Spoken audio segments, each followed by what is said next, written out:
On Independence Day 2015, Splatoon introduced their first global event, the first Splatfest. These events asked players to choose a side and be pitted against one another for prizes and bragging rights. The festivities featured an expanded rotation of turf war maps with nighttime alterations, neon lights, and flashing fireworks. The plaza was lined with luminescent Miiverse posts, and superstars Callie and Marie performed live all day long. Splatfests were what kept me coming back to Splatoon months after the game's release, and captured the truest Splatoon experience. Sure, the bright lights and nightlife brought a lot of excitement, but each Splatfest lived or died on their theme. And right out the gate, the first North American Splatfest came swinging with one of the most heated debates outside religion and politics, cats versus dogs. Now, most people are very adamantly in one camp or the other, and the energy was palpable. The smack talk was brutal, it led to fiery competition, and it was a blast. Fast forward 2 years and the sequel has been released. Improved in small ways across the board, but very faithful to the feel of the original. And even before the game's official release, we saw the return of the Splatfest.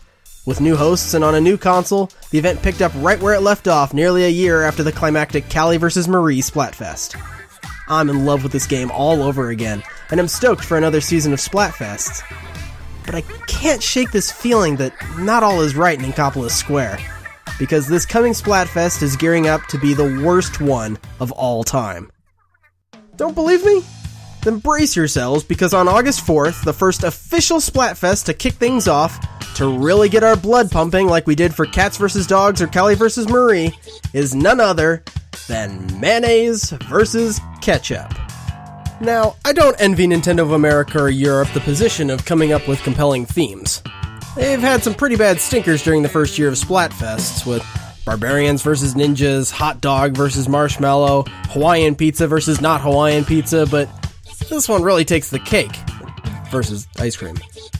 There've already been a handful of food-related Splatfests. The Japanese are crazier about them than the Americans, go figure, but have we already resorted to condiments? Not a single person I know would be quick to rally to the defense of mayonnaise outside of Weird Al's portrayal in the White Nerdy music video. And this is coming from a guy who'll put ketchup on just about any savory dish I can think of, and even I'm not excited about repping a ketchup-themed t-shirt. Not to mention this time around, the gals from Off the Hook are responsible for rallying the teams, and so far the divide between Pearl and Marina fans online has been far greater than it was between the Squid Sisters. I wouldn't be surprised if a lot of indifferent players will choose Marina's team by default.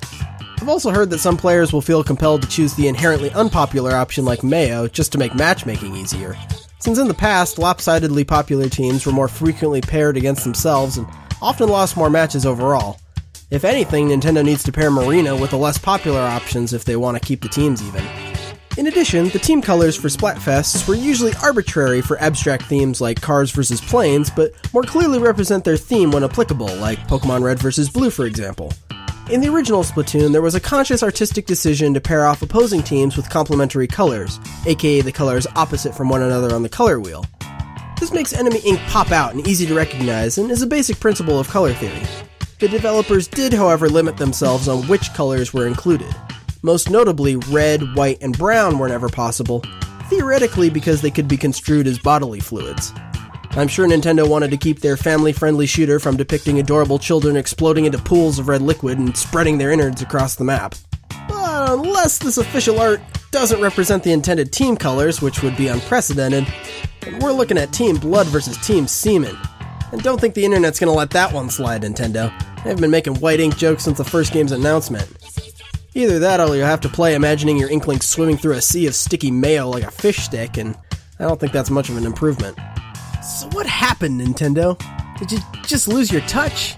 Cake vs. Ice Cream was the second biggest popularity discrepancy yet, and Japan just recycled the first European Splatfest whole cloth.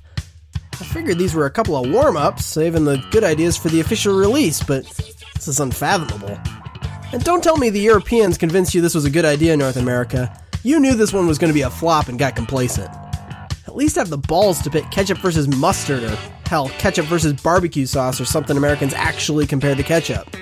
What's next? Toilet paper over versus under? Left hand versus right hand? Jupiter versus Uranus? I'm utterly baffled and disappointed. The game just came out, and I'm not even a bit excited about my favorite aspect of the original. Splatoon 2 oozes with just as much, if not more, creativity than the original. careful consideration went into every aspect of the game's design, from the unique vendors, inventive game modes, and world building, but coming up with a compelling would you rather seems to be out of Nintendo's league. This isn't an arbitrary set of objects to evenly split up teams, otherwise you just make every Splatfest pick a color or automatically assign each player. These themes are meant to be hotly debated and rally players under a worthy cause. They should inspire fan art and smack talk. Instead, players are groaning, begrudgingly choosing sides, or playing the system to increase their odds of success, regardless of opinion. Splatfests can be so much more, but I have a sinking suspicion we're in for a crummy season. But what do you think? Is Nintendo totally out of touch? Maybe I'm wrong, and there are some of you who have strong feelings about the Battle of the Condiments. And what percentage of fan art during the Splatfest will be of a sexual or violent nature? My bet is 100%, baby!